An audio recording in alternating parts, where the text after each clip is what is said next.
presented by MRS Music.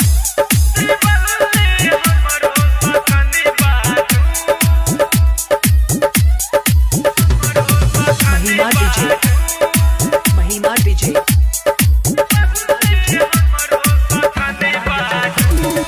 रुपया पनई क तस चोरलम अहाँ के अदाई देख के हम पागल भेलम।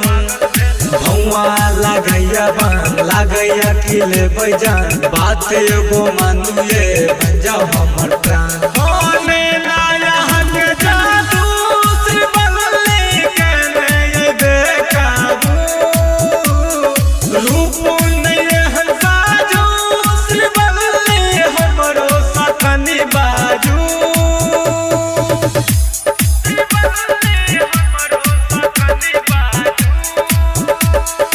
अभी आप सुन रहे हैं सौली चौक वाली से MRS म्यूजिक की शानदार प्रस्तुति। माथे के बिंदिया चमचम करैया चलै छियै ना जेना हिरन चलैया।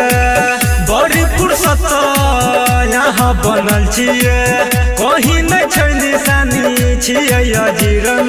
लागै छी यहाँ चांदक पड़ी अहीं बताबू की हम करी लागै छै नहीं मनबा हमर दिलबा ही के हम देलौं।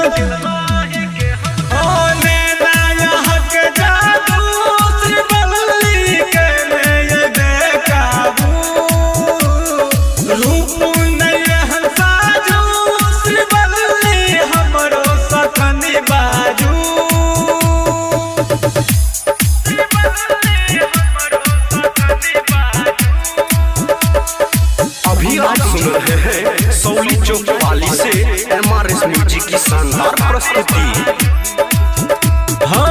कतेक सते बई बाजू ये रानी बोलै छी मिठ लागैया बानी। छुपाबू नहीं कुछो दिल में यहाँ ये हमरा से करे छी किया बेईमानी। बाजैया ये जखन छागल दिलबा